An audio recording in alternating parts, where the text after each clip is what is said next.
And I just don't want wealth to be a qualifier to get good financial advice. I think women deserve it. They need it. They're out there. And the industry just doesn't care. And I just figured there has to be a different way. And maybe that's me. Maybe I have the skill sets and the experience and the passion to work with these clients that I've always really yearned to work for. When I had women clients, they were more open to listening and receiving information because I listened and had far more EQ than my male colleagues. So that's where the wheels started spinning. Just that freedom to live more authentically, doing what I want to do, I think is the guiding force behind putting a lot of effort into making this happen. You were just at the Casa Maria Alta location a couple weeks ago. Like, how long do you have on your journey? Where have you been? Where are you headed? Tell us a story. So we're like midway through Central America, but the genesis behind this was laid off in August of last year from like my standard corporate job, and just knew like I never want to look back on a period of being laid off and be sad about it. So no matter what the next journey entailed, I was like, this is a time I'm going to go on my sabbatical, whether that includes a job or not, and just have uninterrupted travel time. So I decided 4 months in total. I think I'll get to around 11 countries around that time, but it started with Central America with the Surf with Amigas retreat, just because I love it so much. And I knew if I was going to do solo, I wanted to start with something that had companionship, like built in. And so after doing the Northern Nicaragua one last year, I was like, that's where I'm going. I'm going to do the Costa Rica one. So I've done Costa Rica, Panama City, stayed at the St. Blas Islands, which was really cool. And then now I'm in Guatemala before I head to El Salvador, and that'll end Central America. I go to Cuba for a little bit, then Canada to ski, and then the rest will be in Southeast Asia before I head back to Peru for another Surf with Amigas retreat. So I'll bookend it with the Surf with Amigas retreats. Epic. And are you going to go home in between the big journeys to like swap out the Yeah, gear? that's it. I have to like swap out gear. I'm not sure why I decided to go back home before Cuba, but logistically I was going with a group, so leaving from Atlanta to Cuba. So I'll go home before that and then come back from Cuba to switch all my gear to ski gear, mountain gear, before heading to Banff. And then come back, switch all my gear again, fill it with some swimsuits and tropical wear to go to Southeast Asia. And then probably come home again to get my wetsuit to go to Peru. Nice. Yeah, I so a love it. lot, probably not the most like uninterrupted travel plan, but it works for what I wanted to see and all the gear I need to get there. No, but that makes a lot more sense because it's nice to like go home for a minute, like Yeah. reset, Yeah. say hi to the people, like eat the thing or get the coffee or whatever it is that the Yeah. nostalgia for home and then head out on the next adventure. I totally see the benefit in that. Yeah, so that's the goal. So we're like month one into the journey, and it's been extremely exciting and fun to just not have to head back home every time. And just have a different perspective on like a longer travel period than I have 3 days and I'm heading home, or I have a week and then I'm heading home. So, Before this trip, what was the longest trip that you had been on? oh, that's a good question. Probably a week and a half to 2 weeks. Sri Lanka was, no, I lied, maybe Ecuador. I did Ecuador right after I got laid off, and since I was like, I don't have a job anymore, I may as well extend it. So I think I spent 2 weeks in Ecuador surfing, and that was a lot of fun. And what are you noticing about the shifts in how your body feels or how your mind feels having already been away for a longer amount of time than before, and then knowing that you have all this other travel coming up? Yeah, so I think I see it through other people that are traveling. I don't think solo traveling is actually ever solo traveling. I think when you're by yourself, like truly the community around you finds you, right, and creates companionship. So mostly in the women I've interacted with that are like, oh, this has been such a beautiful and life-changing trip, and I have to head home, right? Like the dread, the immediate dread of like the to-do list starts again, the weather becomes an issue, the emails start to infiltrate, right? That has not happened. It's been totally like immersed in the experience I'm in, knowing there's another one ahead, but not worrying about the emails, the to-do list, the grocery shopping, the weather, like all of that has just been silence. And that's been really beautiful to just like live in the moment and not worry. Like in a couple days, I'll be back home. So I don't know. That's been the most startling contrast I've noticed. And well, okay, so I can see the shift of, I guess we're kind of talking about like worries or like Yeah. the things on your to-do list have shifted, because I mean I Yeah. have so traveled, and it's not like there's nothing to do. Like you still have Right. to figure out like, okay, I got to get this Yeah. taxi, or how I'm going to Mhm. get here, or like where I've moved into a new place and what's the Wi-Fi password, and Yeah. like where's the restaurant and the groceries, and Yeah. like what tide does the surf spot work on. So it's like it's not like it's you're now like worry free and just hanging out Yeah. at a for a month. But I can identify with like the things that you're worried about or the problems to be Yeah. solved are different. So I wonder for you, like, what has that then opened up in you, or how have you noticed, like, or has it been long enough that you've noticed shifts in yourself now that you're focused on a different set of tasks and problems to overcome? I don't know. Maybe ask me at the end of 4 months. I don't know that I fully experienced it, but I will say, so the layoff was really scary in a sense, right? Like, oh my God, corporate job is gone. Like my identity was somewhat shattered from that, a tad bit. But the reason why I was excited about it was because it was going to open up this opportunity to see the world the way I wanted to see it. And so I think while I was sad to pivot into the 4 months in a way, like homesickness came into play. I think being abroad has almost amplified that yearning for you want to do your own thing because this is more of the lifestyle you feel like you fit in with. So that's been very clear. Like the vision is really clear that where I'm heading is exactly the path that's meant for me. Versus back then where I would travel, get a piece of it, get a taste of it, and be like, all right, I'm going back to like what I usually know and the right thing to do, which is work the corporate job and get the, climb the ladder. So it's almost like my life was a little bit of experiencing dissonance between the two. And then this unfretted travel time is almost amplified, like this is the path you want to walk down, right? Like this is it. The universe is sending you in the direction of experiencing more of the world via the choices you make with opening your own business. So that's been the only identifiable that, and like again, the constant to-do list is just not there, giving my mind a break. But I think that's it. It's just so wonderful to connect with people and view alternative lifestyles. That's always been incredibly inspiring to me. Yeah, I feel like one thing I've heard from other people and or like experienced myself is that by taking that extended trip option, that then you meet so many other people that are finding ways to like make life Yes. happen in ways that don't feel possible when you're Yeah. like locked into, America life, Yeah. or, life where you're working to have like a 2 week vacation, then you go Yeah. back to work. Yeah.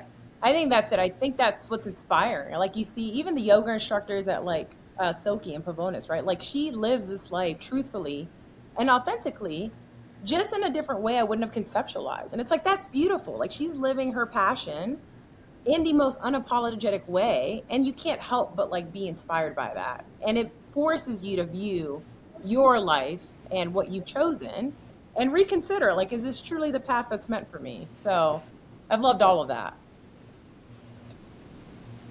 So I mean, you haven't really said, but like, what is the plan? Like, I kind Yeah. of hear you saying like, oh, the universe has opened up this path Yeah. for me in this like way that I want to experience something else. But then also, I hear that there's like a time limit. It's not like now I'm going to travel Yeah. indefinitely. It's like I'm traveling for 4 months. So, like, what is the plan, or is there one?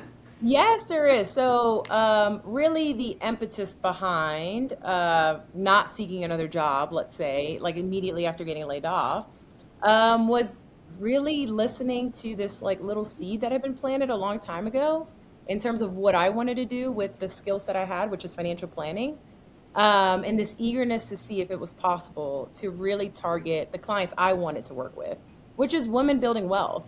So after I was laid off, I like planned out the severance, planned out the money things, and decided, all right, I'll travel for 4 months, but along the way, I'll build the business I want to work at, which is a financial planning firm for women to help empower them to make sound financial decisions.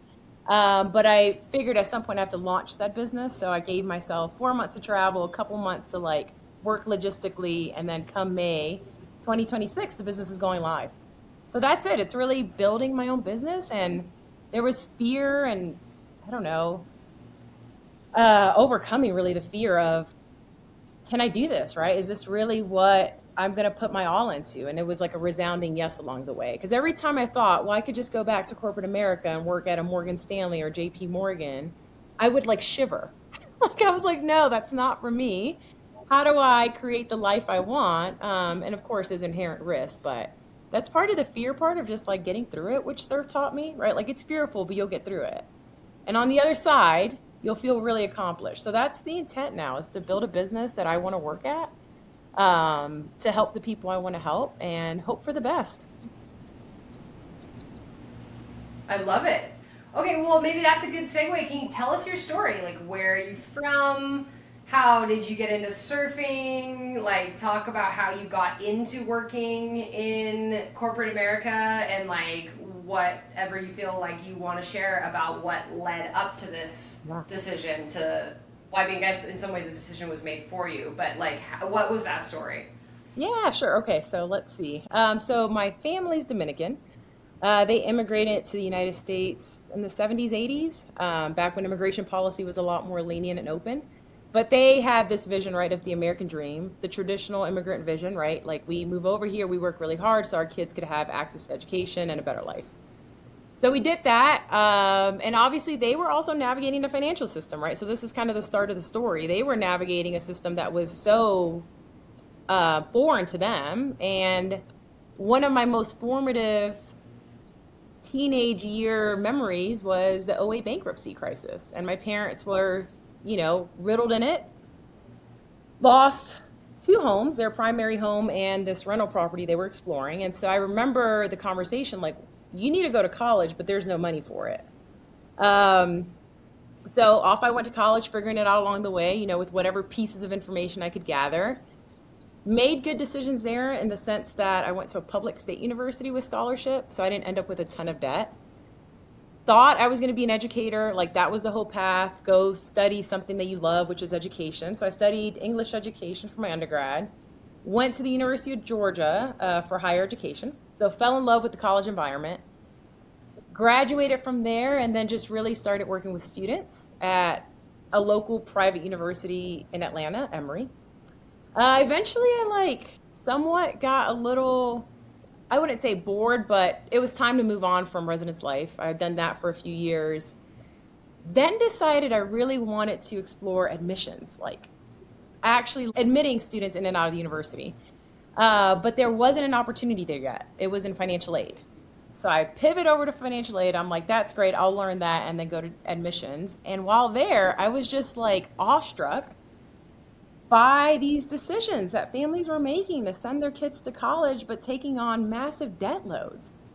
And my little brain that had already been out of college for a long time realized, like, do you understand the implications of taking out $300,000 to go to school? Like, it's easy to say that now, right? Sign the paperwork, but 4 years from now, what is that? How does that change your lifestyle? So that really just got all the wheels turning in my head. Like, how do I educate these students and families to make better decisions? And so I just decided to sign up for the certified financial planning course. I just Googled, like, what do these financial advisors know that I don't? So I can teach them and be well informed and educated. That was a whole year. I did it. I was like, I'm going to learn it. I've always just decided things kind of on the whim. Took out a loan, like a personal loan, to pay for the course. Went through a year of learning and then took the exam and passed. But at that point, I wasn't fixated on going to corporate America. I was perfectly happy at a nonprofit, like working with the university. But corporate America came knocking and said, hey, your skill set and like the things you value, like education and teaching, would be really helpful with our clients. So Fidelity Investments was the first place I transitioned to. Loved it, loved the company, loved the clients, found myself really enjoying the teaching part and the math and learning all about investments. And then decided like it was time to pivot again to learn true portfolio management. So I found a small firm that worked with ultra high net worth clients and again, kind of on a whim, said it's time to learn something new. I want to learn this to the fullest extent possible, and that's the place to learn it. That's where I was for 2 years before the layoff happened. And I think I was okay with it. I think it's hard. It's interesting to say that now looking back, but that Surf with Amigas retreat a year before, a couple months before the layoff, the women there were like, "What do you do again?" And they had kind of almost like, I don't know how to describe it, pulled this desire out of me. Like, you should just do that on your own. Like, why do you work for a company that's, you know, just being corporate America, for lack of better words, micromanaging vacations and all sorts of things that just weren't aligned with like this dream I had to travel. So it was planted. And from there, I just kept thinking about it, thinking about it, thinking about it. So when the layoff happened, I said, perfect, just give me severance and I'll go finally like take the chance and open up this business that I've really wanted. And it's focused on the clients I want to serve, the women that are underserved in the finance community. And I just don't want wealth to be a qualifier to get good financial advice. I think women deserve it. They need it. They're out there. And the industry just doesn't care. And I just figured there has to be a different way. And maybe that's me. Maybe I have the skill sets and the experience and the passion to work with these clients that I've always really yearned to work for. I like hearing like the progression of the things because I think Yeah. that they're like I love that you just started like I'm gonna be a teacher and then maybe admissions are interesting and then oh well I'm gonna do financial aid and I feel surprised at that jump because I think that when I think of like financial planners or like the people that I know, the people in my life that are financial planners, they're like money people like from the beginning. You know, they either came from money Yeah. or they didn't come from money and wish that they had and they're like money driven, like they're interested in the market and they're interested in making money and like that is the impetus to get them into that. Of course, I'm like generalizing based on like two or three examples that I Well, could like that's think kind of. of correct. And so yeah, I wonder like imagining you coming from that background and like going into working in corporate America, like how were you perceived by the other dudes Mm. in the firm and also potentially like the clients? Yeah, it's interesting. I think there were a couple barriers, right? One, it's being a woman of color in finance.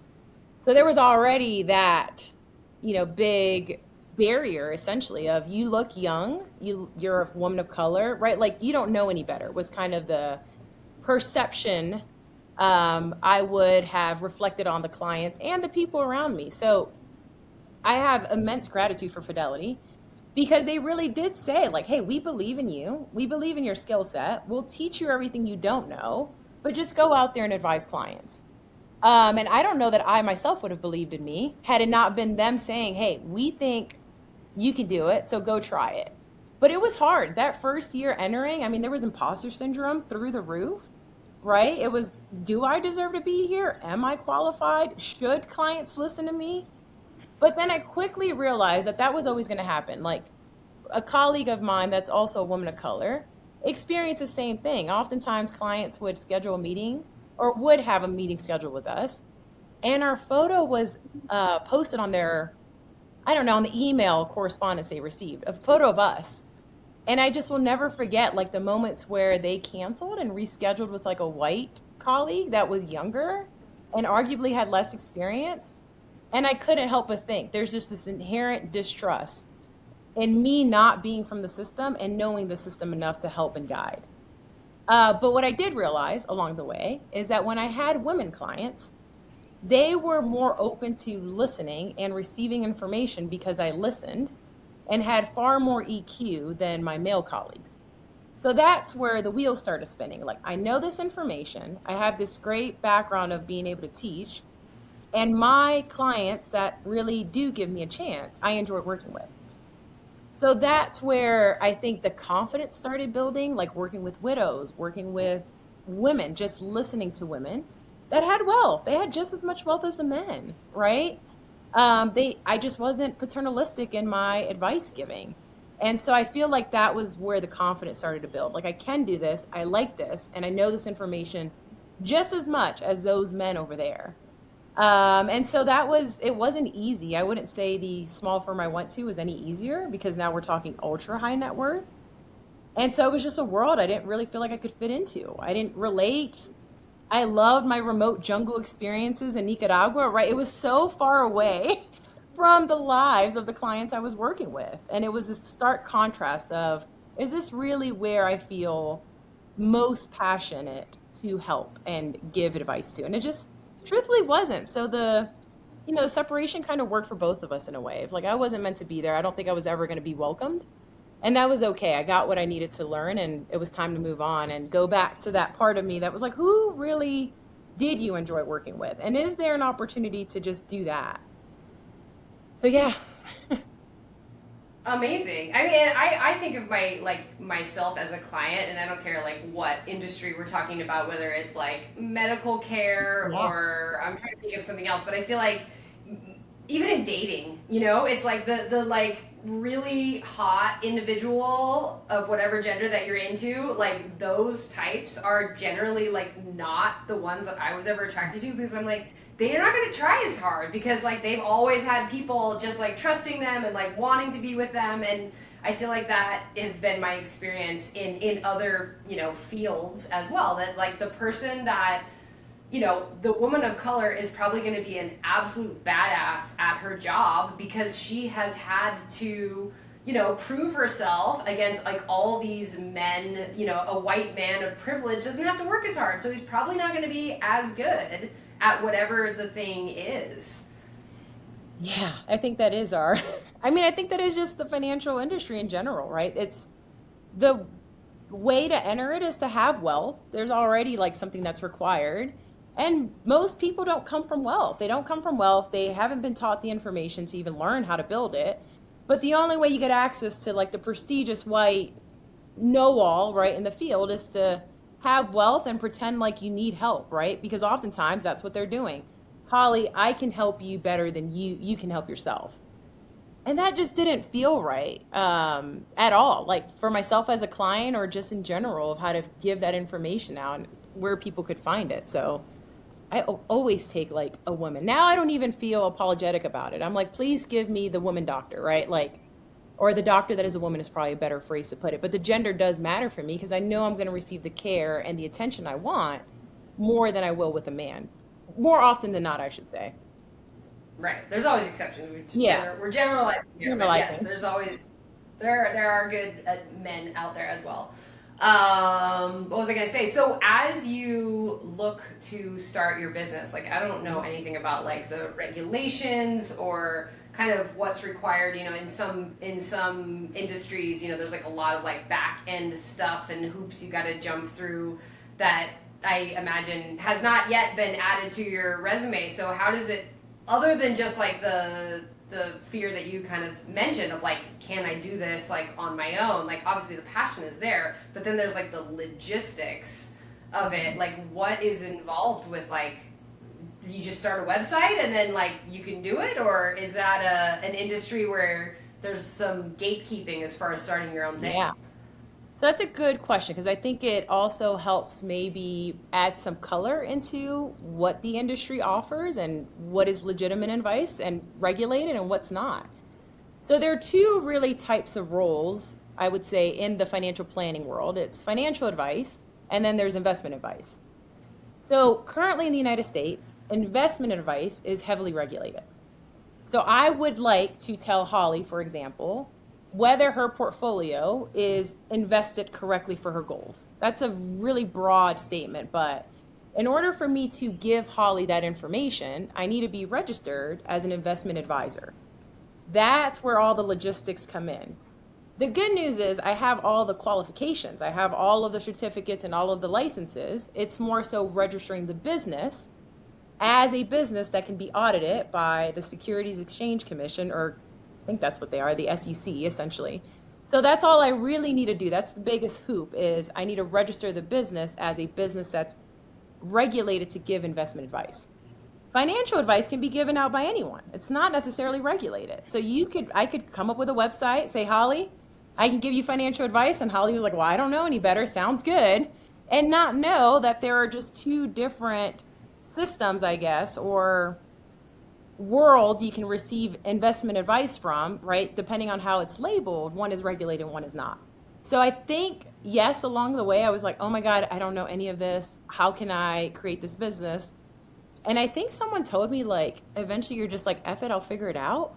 And so that's the path I'm on. Like, if somebody else has figured it out, why can't I? Right? If somebody else has registered their business and is able to do this and thrive, surely there's a path out there. I just need to figure it out. So that's the path I'm on. I think the website is built. I have all my qualifications. I have all the licenses. The big next step is registering the company so that it can be regulated. And so that in earnest, people are knowing, they can know they're going to a company that's actually compliant, is registered, and could be held accountable for giving not such great advice. Right. It kind of brings to mind the difference between like a therapist and like a life coach. Yes. In that, like, Yeah. there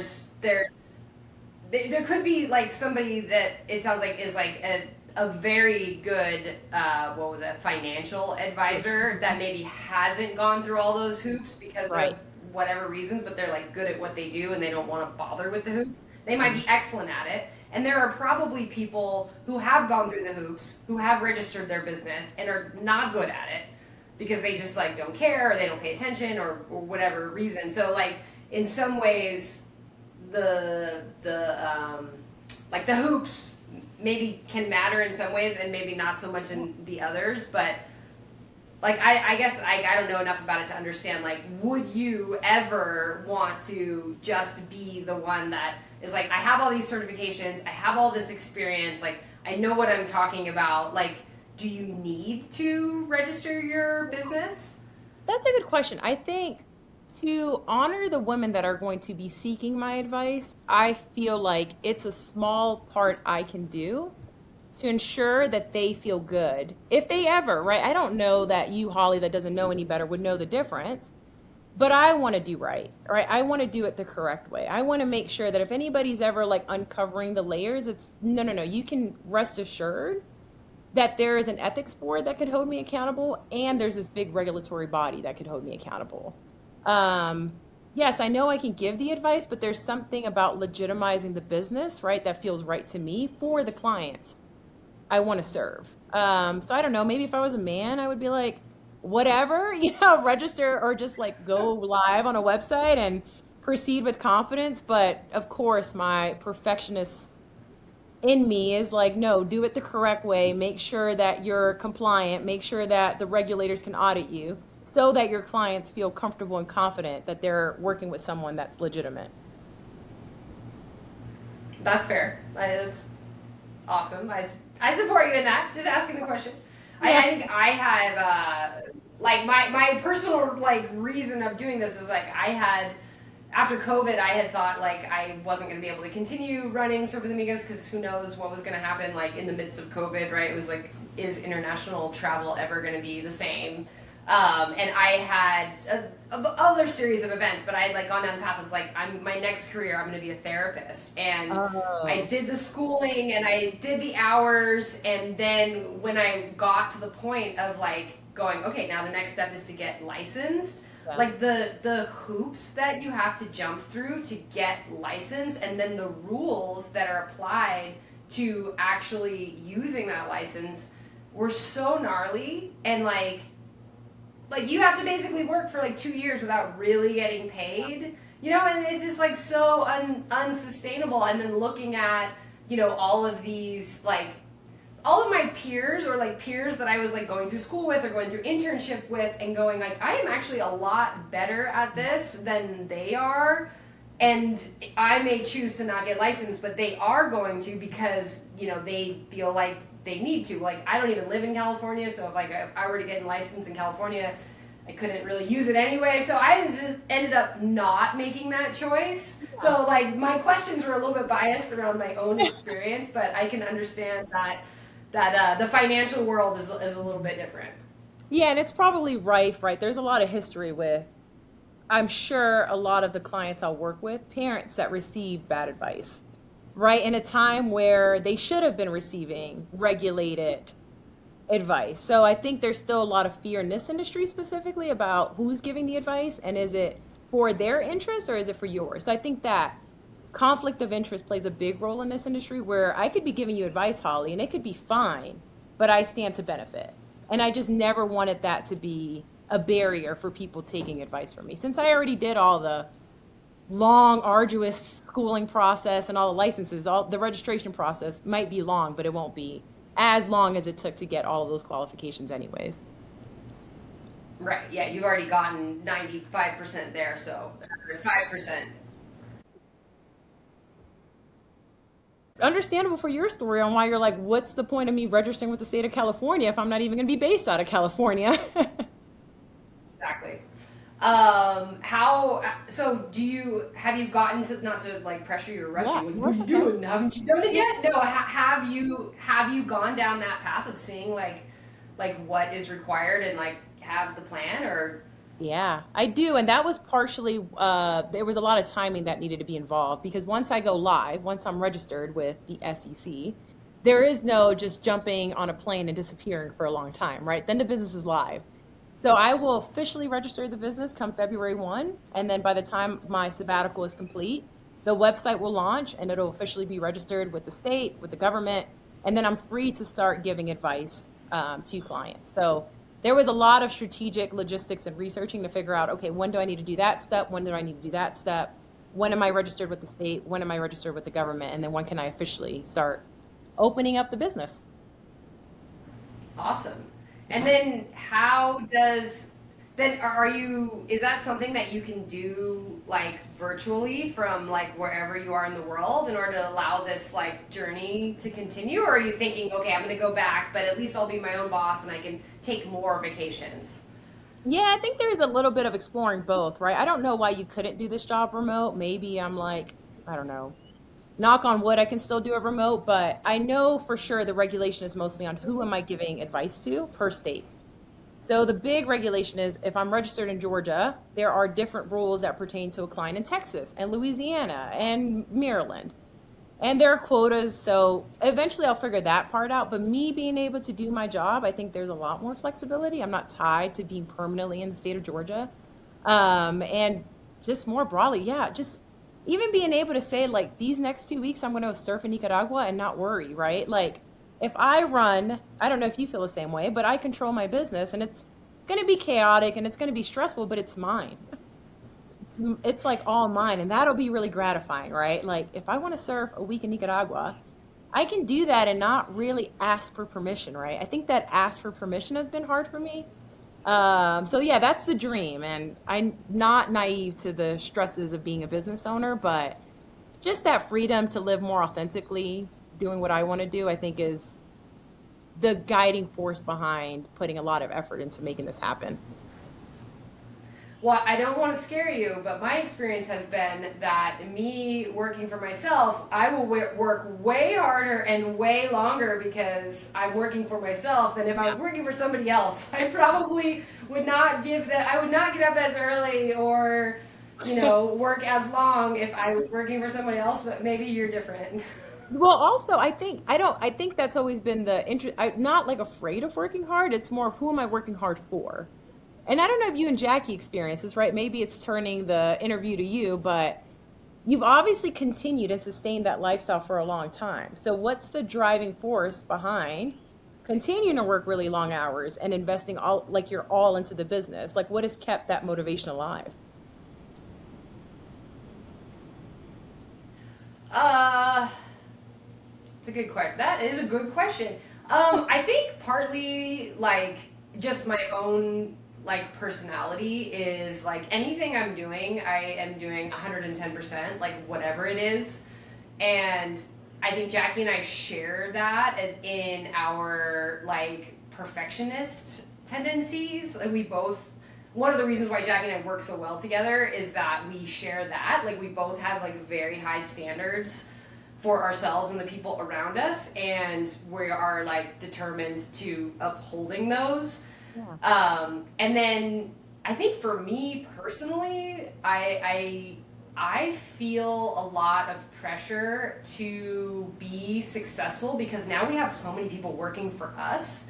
Like it is both something that I'm like really proud of, like how many surf instructors, yoga teachers, and then also like the kitchen ladies and the cleaning ladies and the drivers and the guy that we rent horses from and the guy that we buy coconuts from and the guy that comes and does the chocolate workshop. Like there are so many people now in like different countries, but primarily in Nicaragua and Costa Rica, where like our main locations are, that we are like completely like supporting them, you know, and that I'm really proud of that.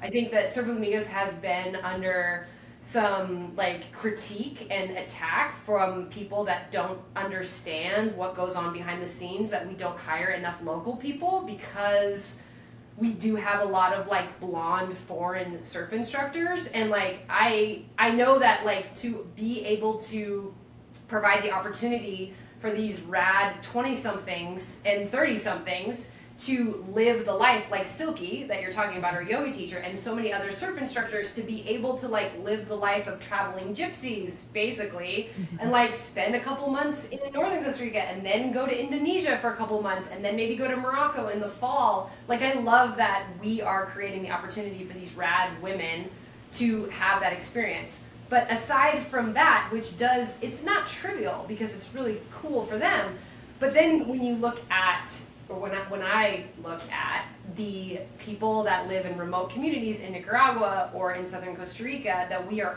also feeding their families and like supporting them, like I'm really proud of that. And that's something that maybe people on the outside don't like really factor in when they're making those judgments about our female surf instructors from wherever. But that comes with some like responsibility, and I feel that like when I look at kind of like the global uncertainty and like are we on the brink of World War III, or like, you know, when the economy dips and the tariffs and like all the other things that affect the ability of us to run our business, and also, you know, if the economy tanks in the US and the bulk of our clients are from the US, then that is going to impact our ability to feed all those families that we are, you know, helping to do. And so I think that it's like a combination of like my personality trait to work hard and, you know, want to, you know, provide the absolute best service, and also like my brain is always thinking of like these new projects that, you know, how can we enhance what we're doing already, and like we should do some more trainings for our staff, and like let's make a Surf with Amigas journal that we're going to be able to give out to all the clients with like cute designs and like cool inspiring quotes and like really great like journal prompts coming soon, amigas. We're in the process of doing that, and that has taken up a decent amount of my time over the last like week or two.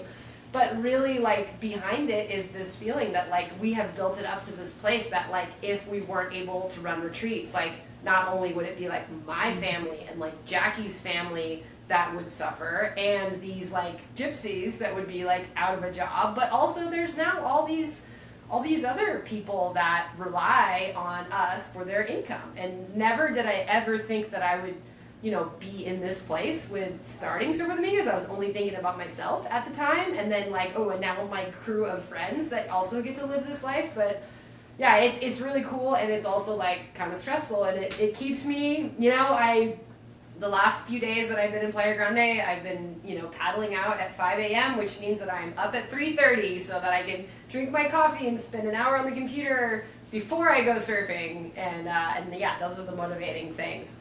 Yeah, it almost like evolved from a you and Jackie business to like supporting this ecosystem, right? And that became then the emphasis for like keeping it alive and the motivation. But I think that's a beautiful story. I think when I experience Surf with Amiga retreats, I think about that. Who here is being supported by my investment in this retreat? So my dollars, right, via this avenue of the retreat is going to all of these people in this community that would otherwise likely not have it. So I feel like it's a valuable part of the Surf with Amigas experience for sure. Yeah, for sure.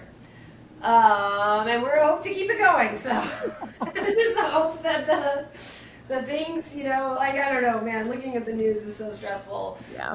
Especially, I mean, always, just Yeah. always, but also recently. And Particularly so, recently. yeah, especially recently, but I mean, probably every generation can say that. Like, we always think that now is like the gnarliest part of human history. But yeah, it's stressful.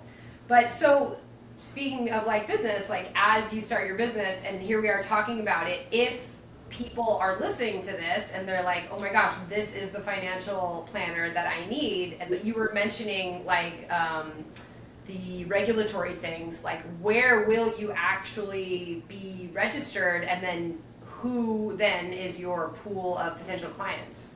Yeah, it's a good question. So I don't think I've named the business this whole podcast. I should probably name it. It's Blue Otter Financial Planning. That'll be the official name. The branding is behind it. The actual name is registered and everything. While I will be registered in the state of Georgia, I can work with clients from all over the United States.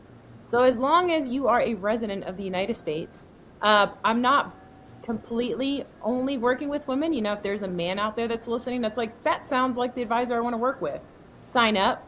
But the only qualification is that you are a resident of the United States of America. The actual quotas behind how many I need to work with before I register, that'll be on the back end and for me. But it's really any women. The demographic is really 25 to 50 years old. I think beyond that, you're looking at retirement, you may just need a different advisor. But what I hope to offer is the space that even if you're like, okay, I know I need a different type of advisor, can you help me? That's still an option too. So it's really a wide net I'm casting here. But as long as you're a resident of the United States of America, I can work with you. So, what is, speaking from a resident that's not in the USA, like Yeah. what stops you from working with people who reside outside? Yeah, so there's a lot of rules regarding investments that you can make if you are not permanently in the United States. And so it's not a I can't work with you now, it's let me figure it out. Because what the last thing I want to do is give advice where I'm not essentially well qualified to give it. But yeah, there's I don't know how many people know that. Like you can be abroad, but there are actually limitations on should you and can you be investing in the United States if you're not permanently living there? So that's a world I still need to explore and learn. But to keep it simple for the first couple years, it's here's who I can help. And by all means, if you're outside of the United States, you're like, I get it, you're not well educated in this area, but here's where I need help with. I'll research it. But for right now, that is a limitation for me because, in theory, if you're not permanently in the United States, you are limited in where you can invest in the United States. So, But is that, by that, are you talking about like, because I mean, I think of the, I'm just like speaking for yeah, myself, you know, well, I have investments in, you know, I got some metals and I've got some yeah, mutual funds and whatever. Like, those things feel like, do those exist in the United States? Like, mutual funds are just like exist out in the internet? universe, the internet. Like they're out in the somewhere, like you can't actually go and visit them, like they just exist, like non-spatially. They're numbers on the internet as far as I can tell. So, like You don't know that they have a home or a citizenship location by any means. They just exist. they just Yeah, exist out there. Like I can see if you're like talking about like, oh, if you're gonna go invest in this real estate or like where your tax home is, like I can yeah. understand like tax things. But like as far as like investing in the things that we're talking about that just randomly exist on the internet. Like when you say like I just yeah, you know what I mean? Yeah, so investment, I think that is it just gets really, really granular and nuanced. But in theory, if you, Holly, are in the United States, you are open to invest in all securities, i.e. stocks, mutual funds, ETFs, within the United States. But if you've ever noticed, if you try to open up the brokerage account you have in the United States abroad, there's a big disclaimer. Like, hey, we notice you're no longer in the United States. So beware that there are limitations. Like you should, in theory, not be investing in U.S. securities if you are not residing in the United States. I know that after working at Fidelity, and clients would call from Africa and be like, "Hey, my portfolio, what do you think?" And I'd be like, "I think this." They're like, "Great, let's do it." And there'd be a red flag. It would block the account Because because they called from Africa. yes, they were connecting that the person was in Africa. So that was my first foray into understanding, wait, these things that exist on the internet, there are still limitations and parameters on who, what, when, where, right? So I think that's just what I have to be incredibly cautious about of, sure, I'm willing to help you and everybody's story is different. Are you an expat? Are you just there for a couple months? Where you permanently reside? All those questions. But in theory, yeah, things that exist on the internet are still very limited. They have boundaries in terms of when and how you invest in them. And that's when you tell them, hey, next time you call me from Africa, make sure you sign onto your VPN first, and And then, and then and then log into your Charles yeah, Schwab. as far as I know, yeah, you are in Atlanta, Georgia, and not in Morocco, right? Africa. Yes, the I don't know VPNs any are better. friends. Yeah, it is interesting because in one hand it feels like we are this like global community Mhm. and like working from wherever, digital nomads and like bouncing around, and then there are still like so many limitations with. Yes, I experienced that in my life. That is, I am an American and I have an American LLC and I have American bank accounts, but I spend fewer than 180 days in the US, and therefore, and Jackie and I both are in Yeah. process of finalizing our residency in Costa Rica, Oh, which fun. That's exciting. probably not as difficult as it would be to be getting residency in the U.S. if you are not a U.S. citizen, but it is still Costa Rica still does not make it easy. It's like Yeah, I think there's like a little bit of a disconnect with people. I'm like, oh, I could just go over there and just like live. And it's like, it's not always that easy, right? They have rules, they have their processes and then bureaucracy to figure out, like, can you actually live here as a resident? So, yeah. So we're working on that. It's always that. But that's really cool. Where did you get the name Blue Otter? yeah, so I do love water, right? You asked me about surfing earlier. I grew up around water. Like, my family is from the countryside of the Dominican Republic, so I think they grew up around water. So I was, guess, in hindsight, lucky, right? They just like threw us into rivers and streams, and fun vacations were always at the beach in some body of water. The more natural, the better.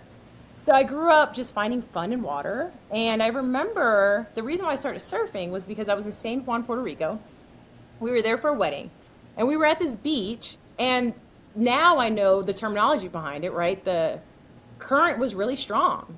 And I just remember thinking, like, it's really hard to play in that water, right? Like, I just want to hang out, float, and I can't. Like, the waves are coming at me. Um, and so I sat on the beach and I looked out, and there were three people surfing. It must have been like a small beach break wave, but they were surfing. And I was like, that looks like fun. And then this is how it all comes together. I was listening to a podcast, and I had been listening to them for 10 years, two women in Colorado. One is actually a big fan of Surf with Amigas, Claire. So she's on the next podcast saying, I signed up for a retreat, a surf retreat. And I was like, that's it. I can play in this water if I learn how to surf via a surf retreat. So I didn't sign up with Surf with Amigas, which I should have. I signed up for like one in Portugal. Didn't realize how cold it was. So got there, and I remember being like, oh, does this cute little wetsuit work? And they're like, no, it doesn't. And I was like, it doesn't. No idea how cold, freezing cold the water was. That was my first experience of surfing, but loved it, fell in love with it. Like, I think the whole week we spent like 7 hours in the water, and I stood up for 5 seconds, but I was so hooked. I was like, this is a fun way to experience these ocean, like this type of ocean. So I would continue listening to Claire, and then we would connect at some point. And she said, you like Nicaragua, you should come on the Surf with Amiga surf retreat that I'll be at. And I was like, I have to now. I must go visit Claire, somebody I've been listening to for 10 years at this awesome retreat she keeps talking about. So I had gone through like, I don't know, 7 or 8 different surf retreats at that point. Knew I loved surfing, loved the ocean, loved the thrill of it. It taught me so much about myself, right? Like, this big scary thing that'll wipe you out and make you feel like you're drowning 100 different times is still worth it to keep trying. So that was the connection to Surf with Amigas. But yeah, surfing was just a big part of that. And I think it gave me I don't know, the confidence to say, like, well, if I did that, I think I can do this. So that's where Blue Otter kind of came from. It was this genesis, the genesis behind it was, what's a water critter that is really fun and playful and enjoys being in the water? And so I didn't want a stuffy, right, financial firm name. Nothing about this brand is meant to look like the norm. It's not white, it's not stale, and it's not pale. It's meant to be fun. I think it's meant to connect to water in some way without it being a surf shop. So Blue Otter was it. It was just like, what's a name in an animal, and what's an animal I really connect with, and it's otters. So that was it. I Amazing. remember even thinking, like, this is so silly. No one is going to take it seriously. And one of my good friends was like, listen, if you're going to go all in on this, make it as authentic as possible. So we stuck with Blue Otter. I love it. Yeah. This is kind of a funny question to ask you at this Yeah. in the conversation, but how do you pronounce your name? Lynette. Lynette. Okay, Yeah. I've only seen it like written. And Yeah. you and Jackie was like saying, "Hey, this like woman on the retreat, and you should talk to her on the podcast." But it was always written. Yeah. Like, is it Lynette or No, Lynette. Yeah. Lynette? I think, and like, I love when people are like, is it Lena? I was like, it can be Lena. Listen, if it's just easier, it could be whatever you need it to be. But it's officially pronounced Lynette. Lynette, Yeah. awesome, awesome. Well, thank you so much for sharing your story. I like really enjoyed this conversation, and I'm like, wait, so you better figure out how to work with people who are non-residents because the white man that that helps me out with financial advice now is like not my favorite, and I would love to support a woman of color, great, like just somebody that feels more on my page. So Well, that's awesome, Holly. Well, I appreciate one, the platform. So thank you and Jackie tremendously for offering your community. Again, it is my target demographic, so this feels like a dream come true in terms of sharing the story on this platform. And two, for even believing that I would be a great advisor for you. I mean, I think that's the biggest compliment ever. So that is on the list, is figuring out how to like work around those rules and just understand them better. Um, and so I can help more people and even be abroad more, right? Like if that's my community, now I have an excuse, right? Marketing to go abroad, go to Bali, spend some weeks there, try to figure out if I can get more clients. So yes. well, I think there are so many people. I mean, I've talked to a bunch of them on this podcast, and I've met a ton of them, both just like in my own life and also through retreats of like women who are like, okay, I am not feeling fulfilled by my lifestyle. And I want to figure out a way to like live my dream, but it requires financial planning and like intelligent investments. You know, they're like even I look at some of the choices that like I have made in my life as far as like buying property and building a house versus like renting something and like think back to like if I had like the right advisor to help me make those choices, like I probably would have made different choices because I look back at the choices I made just like on my own knowledge and I feel like there is a niche of women who want to live this life and want to figure out how to, you know, fund it or how to invest wisely so that they can live that life. So, yeah, That's figure it out because there's international expat women that need your help. Well, thank you, Ollie. That's the goal, is to help women figure out how do I live my authentic life? Not only learn finances, I think that's the first part, being empowered by knowing it, but also how do I live my authentic life? And what I do is I bring the math to it, right? I just don't think we all need to save as much money as possible and then wait till we're 75 to go live life. Like I just have unconventional advice in that regard of live your life now, right? Like let me help you figure out the math so that you are doing the things that really fill you with joy and passion, and not waiting, right, until the retirement age of 65 to finally spend the dollars and the coins. So yeah, that's totally at the root core of my personality, and advice that I give is how do we figure out the math and the coins to make you go abroad as often as possible? I love it. Yeah. Awesome. Well, thank you, Holly. It was such a Thanks. Thank pleasure. you.